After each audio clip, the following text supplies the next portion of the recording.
I work in a fairly busy hospital downtown, in the NICU. I usually work at night, and I kid you not, this happened to me less than 5 minutes ago.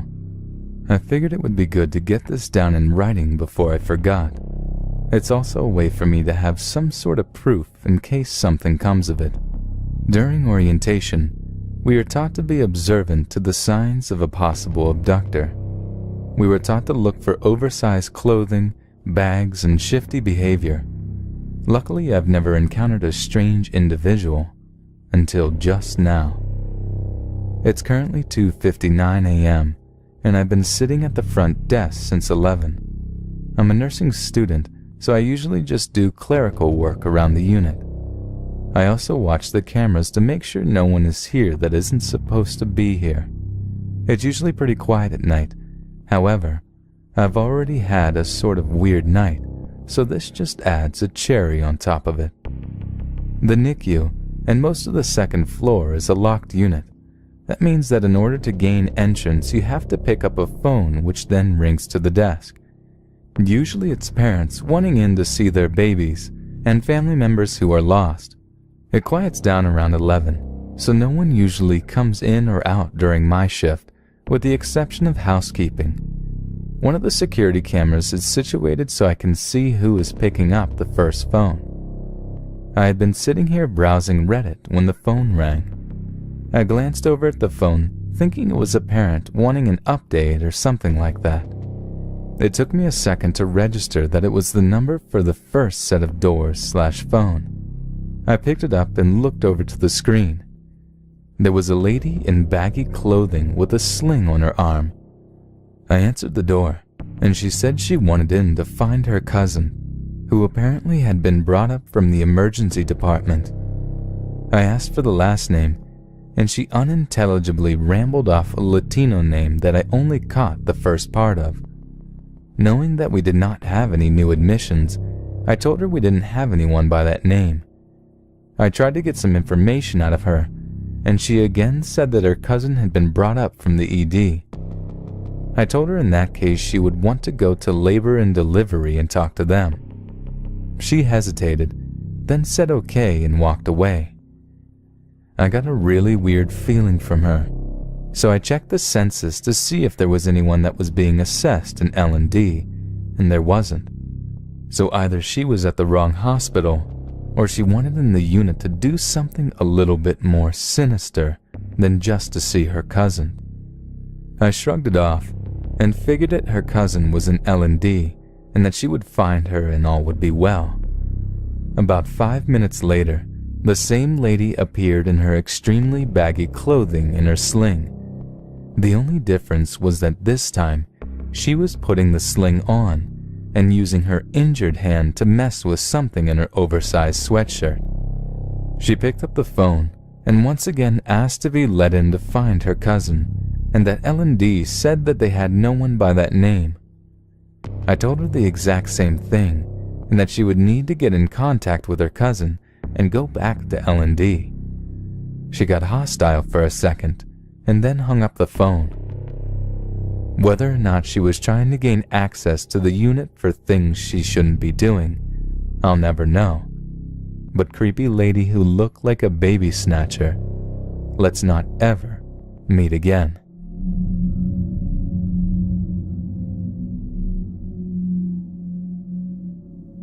About 14 years ago, a friend and I were living on the edge, sneaking out of the house after her father had fallen asleep around 1 a.m. She lived in a safe, quiet neighborhood, and our main, or only, goal was to walk around, chat, see if there were any cute, adolescent boys outside on a similar mission. But after about 20 minutes of walking around, our dreams began deflating, because it seemed like no one else was out. But then, my friend spotted a boy about 200 feet down the road. We could tell his hair was green, and we already believed that maybe he'd be edgy enough to spark some interest.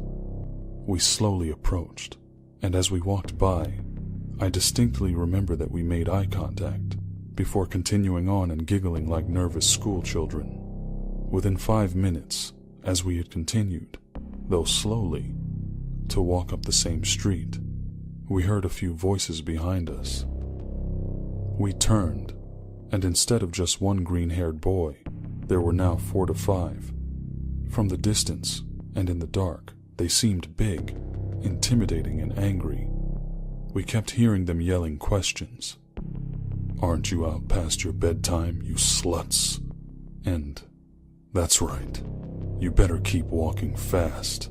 Don't want to miss getting home to Daddy." As we picked up our pace, they did the same. We decided to walk down an alley, not smart, we both realized, but just down and across a fairly major intersection was a lit gas station. Our plan was to go in there and ask for help, maybe getting the clerk to call the police. We began running down that alleyway once we saw that they were still following us, still calling us sluts and children and bitches. It seemed that our nervous laughter had instead inspired some sort of anger in them. Maybe the boy thought we had been laughing at him, poking fun. Whatever it was, they were pissed, and they wanted to mess with us right back. We made it into the gas station and watched as they wandered off. We must have waited at least another 20 to 30 minutes.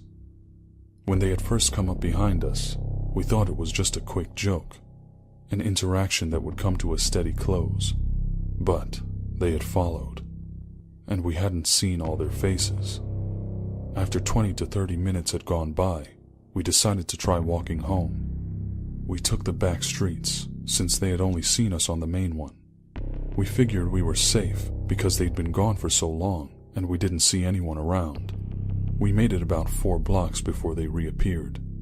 I heard an engine puttering along slowly. I turned around, and I explicitly remember letting out a momentary sigh of relief.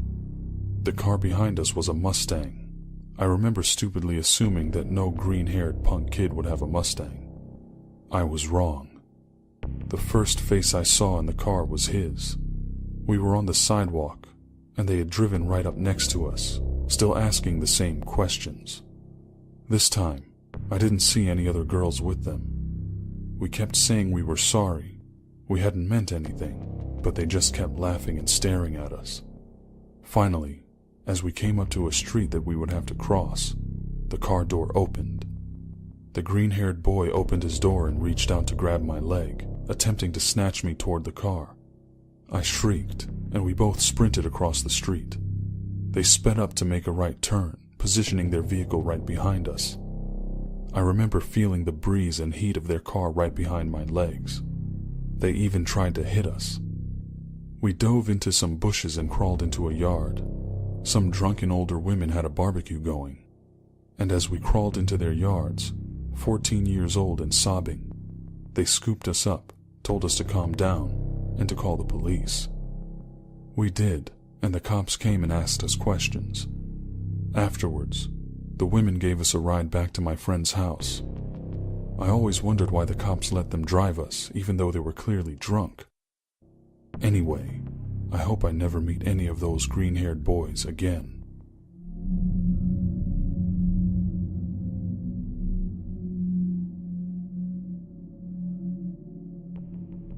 This story takes place on a winter's night in a small town in southern England.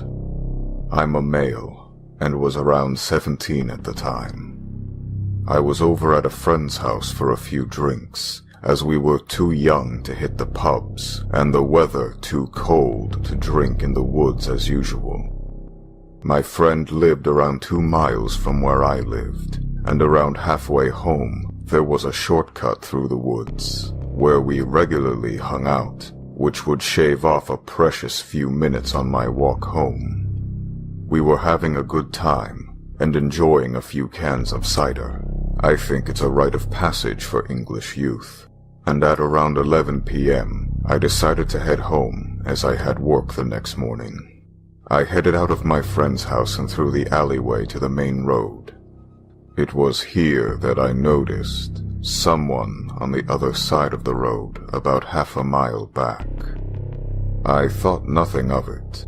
It's a quiet town, and I had made this walk plenty of times before without issue. As I started walking, I felt an odd sensation, and the hairs on my neck started to stand on end. I turned around to see the person had crossed the road and was now walking on the same side of the road as me, still a way behind, but I could see it was a large man with a hooded top on. Being a relatively switched-on person, I decided to cross the road to see if he copied me. No sooner had I done that. Sure enough, the man followed suit. At this point, I started to nope out and walk faster. I kept checking behind me, and he too was walking faster, and there was a glint of something in his hand. Now it could well have been anything, but my brain was telling me this guy had a knife. I continued walking until I was around 100 meters away from the shortcut. Now I had a decision to make. Do I take the shortcut through the woods? Or do I continue another half-mile towards the main road, where there was likely cars? As I mentioned earlier, I spent a lot of time in those woods, and felt that I would at least have a chance to lose this guy in there. I looked back, and the guy was around 200 meters behind me now, and gaining fast. My fight or flight kicked in, and I started sprinting towards the gate and the shortcut. Now, the shortcut was a small, unlit dirt road, wide enough for a car to fit down, with back gardens on one side, long grass on the other, and tree roots littering the path. As I rounded the gate and onto the path, I checked back, and the man was fully sprinting behind me. I got about 10 meters down the path and tripped on one of the roots, falling flat on my face. Part darkness, part alcohol is to blame, I would say.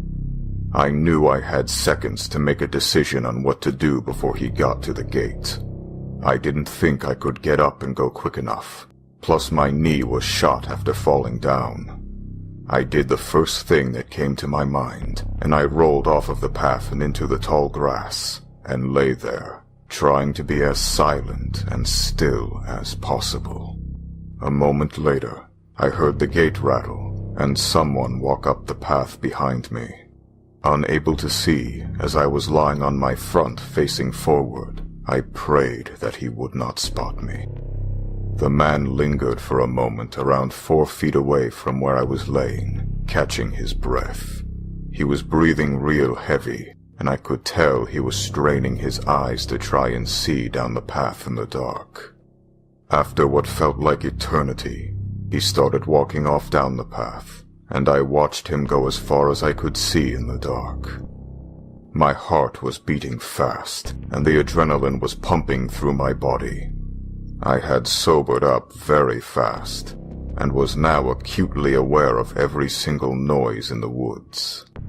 I waited around 10 minutes after I last saw him before getting slowly to my feet. I very slowly made my way towards the road, listening carefully for any noises that were out of place in the woods, and keeping a low profile, moved back towards the gate. As I reached the gate, I heard a loud bang behind me. I spun around and saw a black cat had just jumped onto one of the fences. No sign of the man. I made my way onto the road and managed to get home without any further incident. Needless to say, I was incredibly wary whenever we returned to the woods for a drink. Potential knife-wielding murderer. Let's not meet.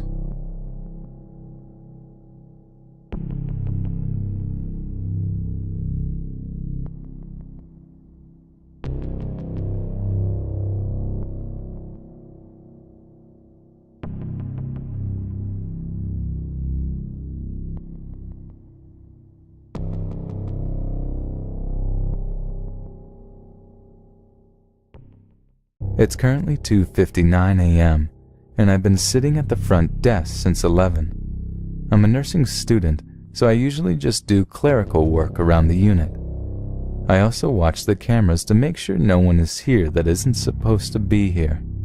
It's usually pretty quiet at night, However, I've already had a sort of weird night, so this just adds a cherry on top of it. The NICU and most of the second floor is a locked unit. That means that in order to gain entrance, you have to pick up a phone which then rings to the desk. Usually it's parents wanting in to see their babies and family members who are lost. It quiets down around 11, so no one usually comes in or out during my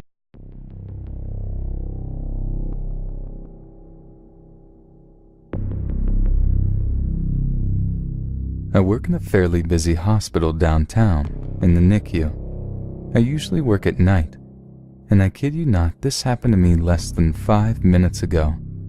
I figured it would be good to get this down in writing before I forgot shift, with the exception of housekeeping. One of the security cameras is situated so I can see who is picking up the first phone. I had been sitting here browsing Reddit when the phone rang. I glanced over at the phone, thinking it was a parent wanting an update or something like that. It took me a second to register that it was the number for the first set of doors. It's also a way for me to have some sort of proof in case something comes of it. During orientation, we are taught to be observant to the signs of a possible abductor. We were taught to look for oversized clothing, bags, and shifty behavior. Luckily, I've never encountered a strange individual until just now.